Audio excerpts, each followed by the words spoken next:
tuas mãos, Pai. Me guardando de todo o mal, todos os inimigos. E é isso que eu já te peço e agradeço no nome do Pai, do Filho e do Espírito Santo de Deus. Amém. As promessas do Senhor.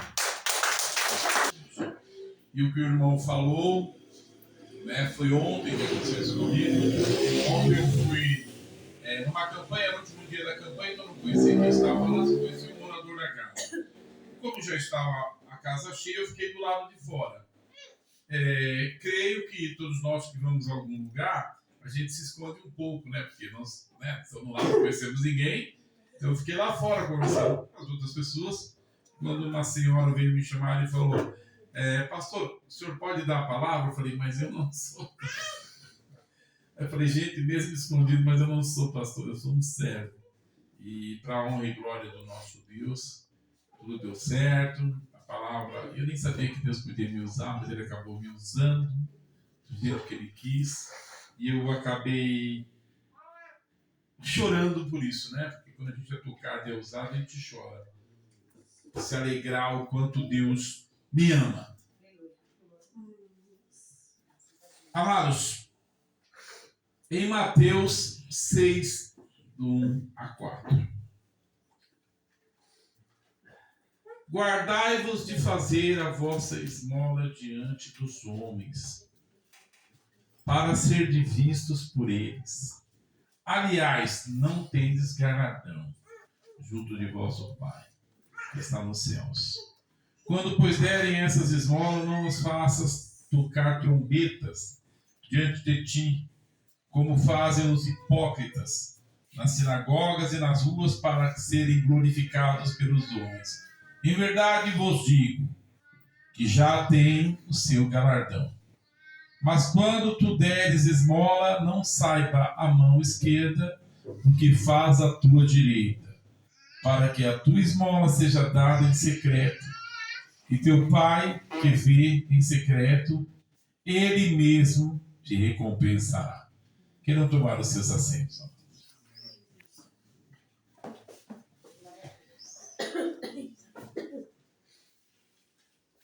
É difícil, né? A gente fala como é difícil. Nossa existência gananciosa e mesquinha nos dias de hoje, né? Para que nós possamos ser vistos quando fazemos algo que Deus pede para nós fazermos, mas nós queremos o chamado nos dias de hoje, o holofote. Nós queremos o protagonismo das coisas que Deus faz. E nós não merecemos o protagonismo. E se somos servos, como servos devemos nos portar. Nesse texto, tem tudo a ver com os dias de hoje. Quando você for fazer o bem, não interessa para ninguém o bem que você está fazendo.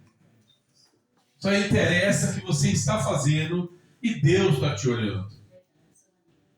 Né? Quando você for visitar uma obra que ali precisa de um alimento, você entra em contato com os seus irmãos da igreja, os seus irmãos em Cristo, que não precisa ser a placa da igreja, e ali se conta, né? Olha, casa de fulano, casa de cicrano, ali tem uma família que está precisando, e nós devemos, por obrigação, nos unirmos para cuidar do nosso próximo, né?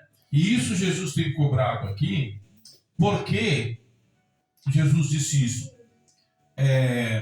Voltando no tempo da lei, no Velho Testamento, se falava muito da trombeta, né? Se tocava a trombeta nas sinagogas quando alguém dava uma oferta, tipo para dizer ao povo: fulano está dando, está ofertando, né? E isso, naquela época, que os fariseus, né, a respeito da hipocrisia, os escribas e os seduceus, quem eram eles? Eles eram os tutores da lei. Entre essa fase do Velho Testamento, em meio ao Velho Testamento, ao Novo Testamento. Mas por que nessa época era assim? Porque nessa época, amados, quando Nabucodonosor invadiu Jerusalém, ele ali fez cativos as pessoas mais intelectuais da época, né? As pessoas mais inteligentes da época, vamos por assim, ou os jovens mais dispostos.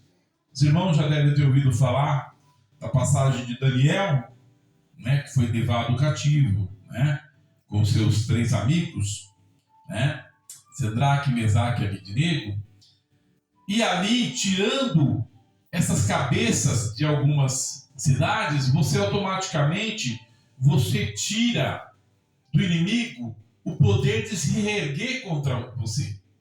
Então, quando você tira, por exemplo, da família o cabeça da família, que é o que o diabo trabalha hoje, né? Ele trabalha para tirar o cabeça da família, porque se ele tira a cabeça da família, ele automaticamente coloca a família à mercê da vontade dele. E ali é o que aconteceu naquela época. E como estavam largados Jerusalém, precisou-se colocar a lei novamente. E para colocar a lei novamente, algumas tribos se uniram para colocar essa lei em prática. E naquela época, para se colocar a lei em prática, precisava de um certo acordinho. É como vivemos nos dias de hoje, né? Precisamos de um certo acordinho.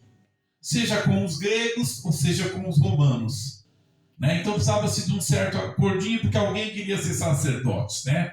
E naquela época a linhagem de sacerdote era por herança. Ou seja, o pai é sacerdote, o filho automaticamente também se transforma em sacerdote. Mas, como algumas tribos também discutiam a lei, cerca de 10 homens discutiam a lei naquela época, os mais sacerdotes mais acima, os cabeças, como se falam, nessa parte, eles cada um, mesmo dentro da lei, como é hoje, sabe, mesmo dentro da lei, algum puxou artifício em benefício próprio. Né? E para agradar tanto os gregos e depois os romanos, os sacerdotes se reergueram dessa forma. Ou seja, vamos ser claro que ninguém é menino, né? Acordos daquela época, como se faz nos acordos políticos no nosso país, né? E esses acordos daquela época, realmente, se tinha essa oferta e tinha esses sacrifícios. Mas era o que a gente conta aquela piada para gregos e troianos, né? A gente brinca que essa é mais nova. Era para o povo ver, na verdade, né? Era para o povo ver. Então se ofertava para alguém ver, se fazia para alguém ver. E hoje nós estamos vendo famílias sendo destruídas, mas estamos postando tudo na internet. Né? Postamos aí que estamos comendo uma pizza com o nosso pai, enquanto na verdade não respeitamos mais ele. Em casa não se existe mais uma família, mas na rede social nós somos lindos. Eu queria tanto morar no Facebook.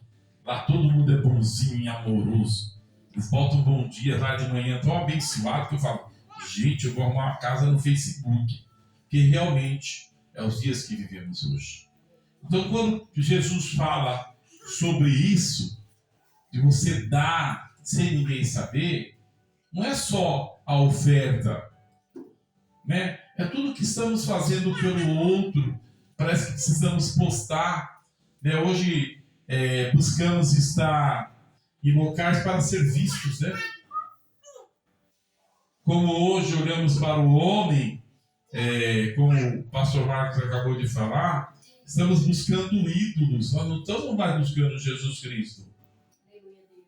Né? Eu falo que se montar uma igreja com Brad Pitt e Angelina Jolie, as igrejas vão lotar. As igrejas vão lotar.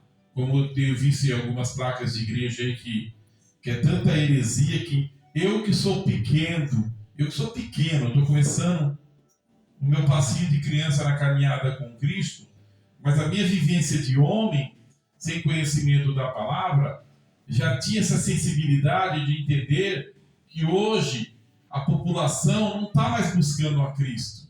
São muito pouco nós cristãos que estamos dispostos a vir como estamos.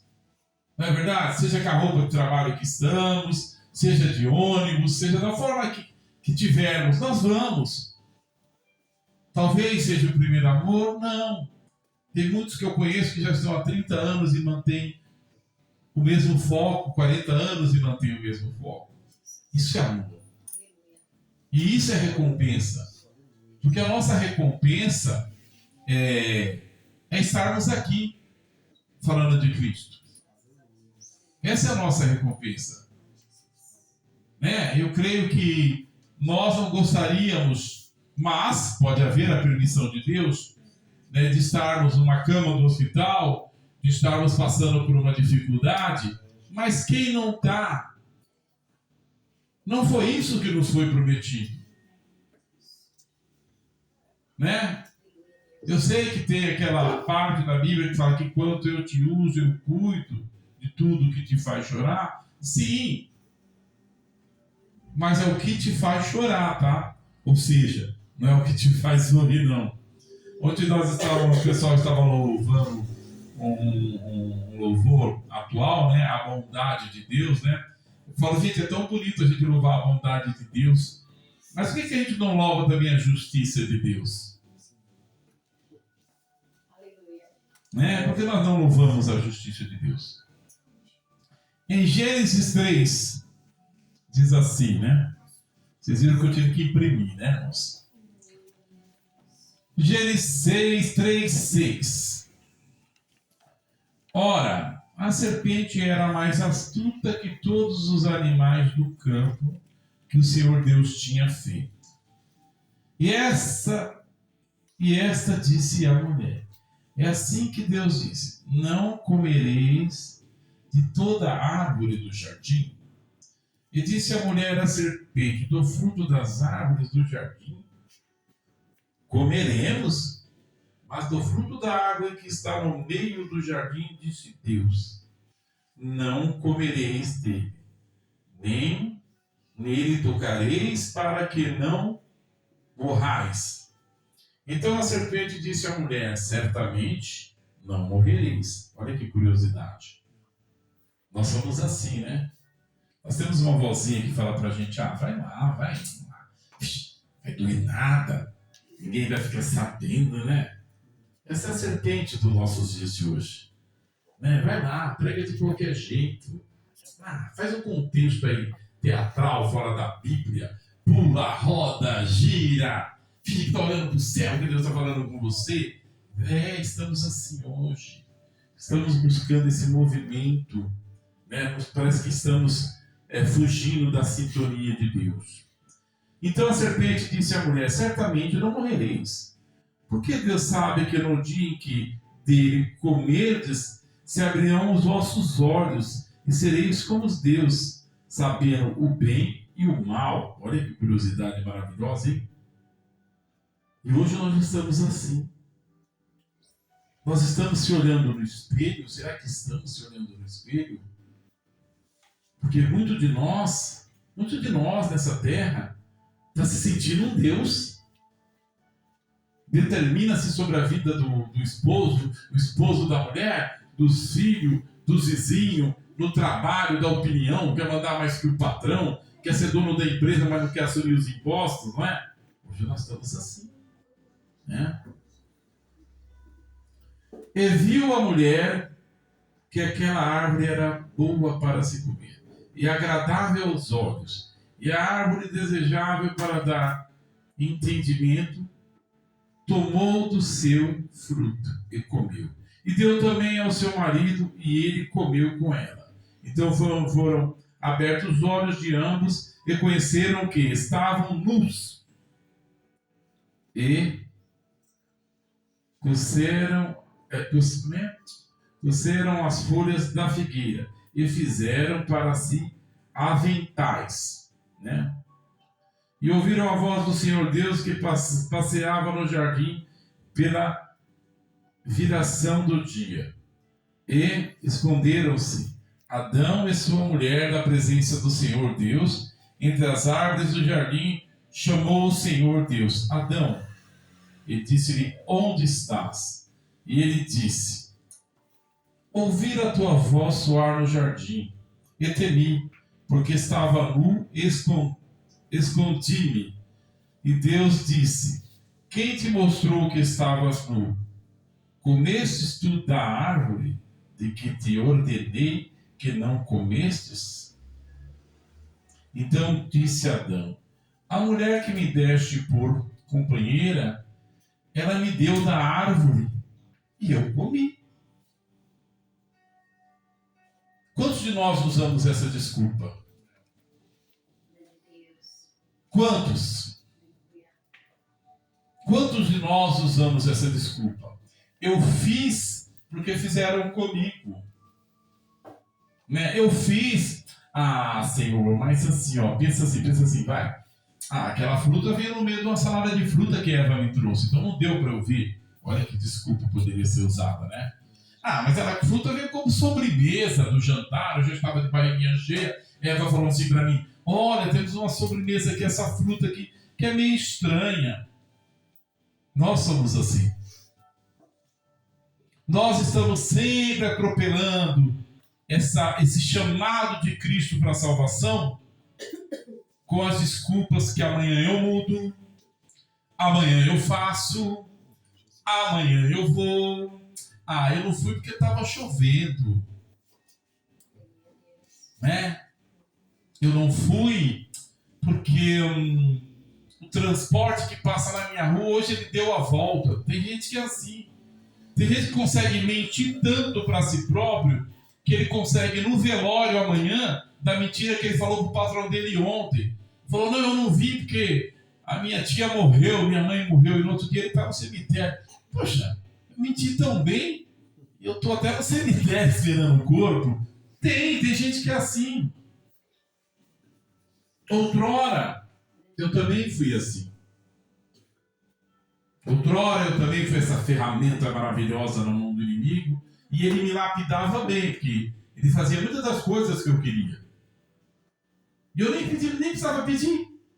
Eu até brincava com uma frase assim: servir o inimigo era tão presenteado, que mesmo sem saber pescar, o peixe aparecia na minha mesa.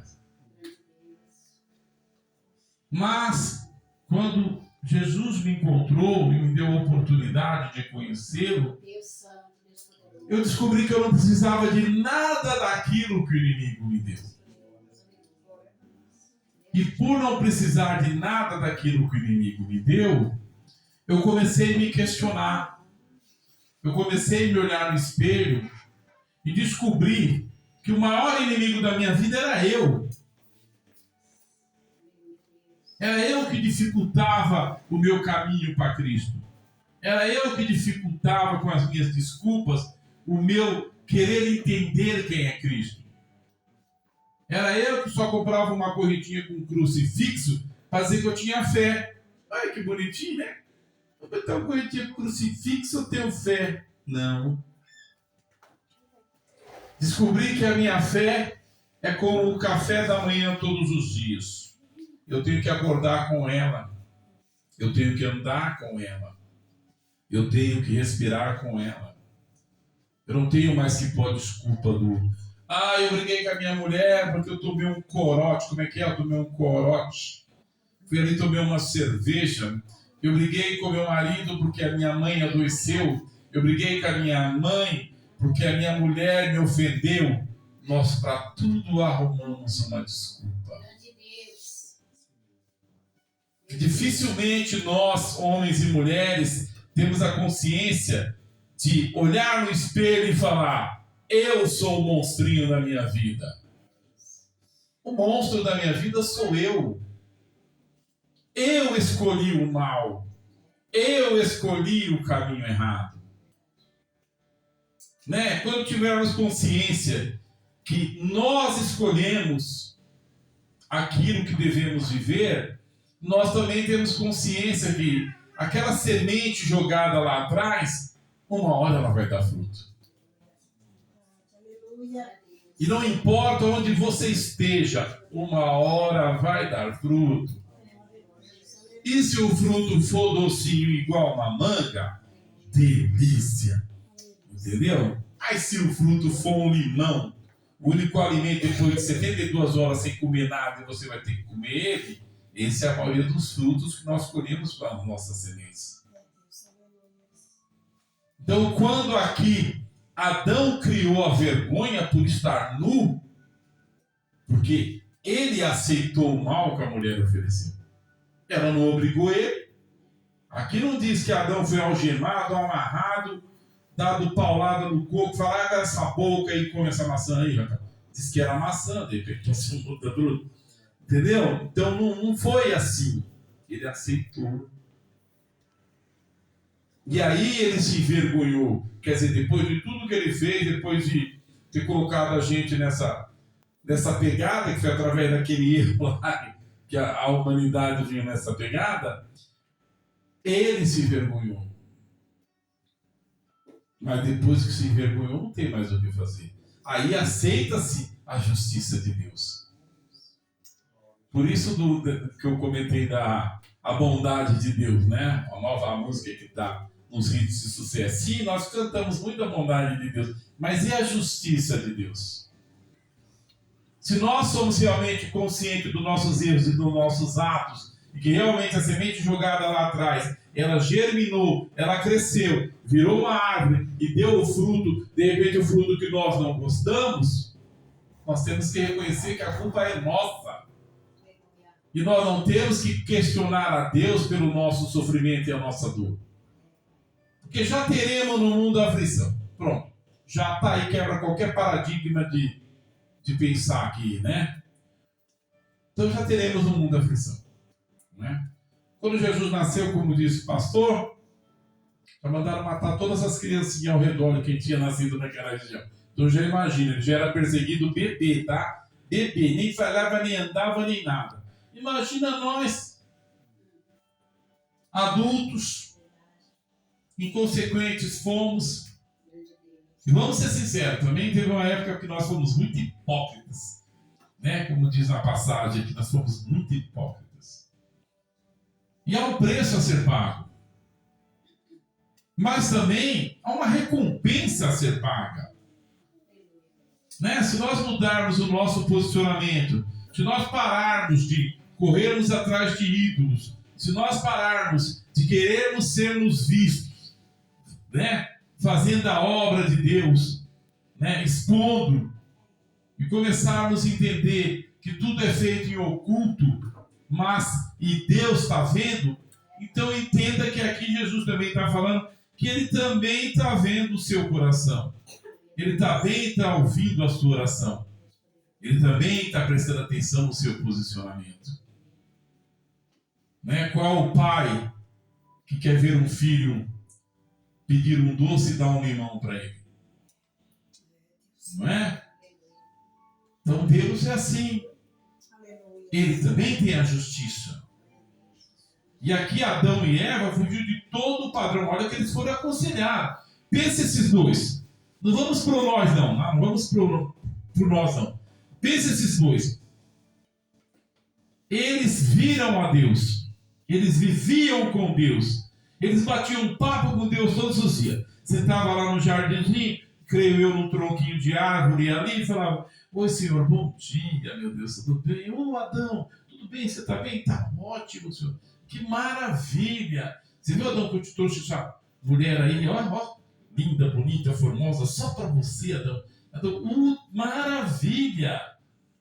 Mas você vê, ele que não tinha nada para sair do jardim, ele que não precisava de nada, que tudo chegava até ele, e mesmo assim, esses dois traíram a Deus. Porque se Deus deixou ali eles num local de confiança, à vontade, eles traíram a Deus. Imagina nós, se não vigiarmos. A gente trai a Deus a toda hora, a todo momento. Por isso precisamos da misericórdia dele. Porque todo momento traímos a Deus. Todo momento.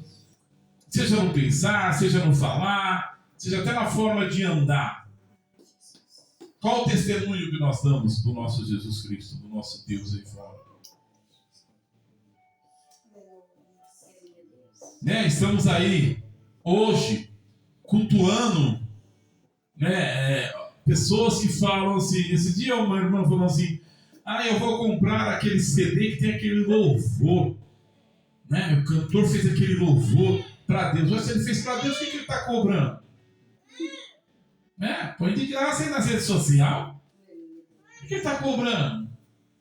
Eu vou ver lá o louvor, que aquele cantor ele vai estar lá no Maracanã, lá ele cobrou 300, 400 reais para eu ver ele. Vai pagar 300, 400 reais para ver um homem sobre duas pernas igual você, pecador. O único que podia jogar a pedra na prostituta era Jesus. Os demais, até hoje ninguém pode. Até hoje ninguém pode jogar nada em ninguém. Eu estava no local um tempo atrás, aí houve uma briga, né? Aqui é rapidinho, houve uma briga. Aí começou aquela briga lá e o rapaz estava do meu lado assim, nós dois é grandão, né? Ele falou, se fosse eu, irmão Luiz, se fosse eu quebrava aquele rapaz todinho. Né, não, porque ele merece apanhar. Eu falei, irmão, não pode falar mais isso não. Isso era um homem velho. Engole isso daí. Entendeu? Peça perdão para Deus, nós não podemos mais. Não podemos. No dia que aconteceu um fato na minha vida, uma pessoa me deve um valor até hoje, que Deus guarde aquela pessoa e dê condições no futuro para ela ter uma vida melhor. E aí quem estava ao meu lado que também tinha que receber esse valor, falou assim, eu não aguento ver a cara daquela mulher, se pudesse eu quebrava as pernas dela todinha. Eu falei, mas irmão, tu tá indo para que culto mesmo? Qual Deus que tu está servindo há tantos anos? Compensa tu tá servindo desse jeito? É melhor nem mais não. Está gastando dinheiro com condução, se 15 anos esse coração não muda, fica difícil. Né? Fica difícil.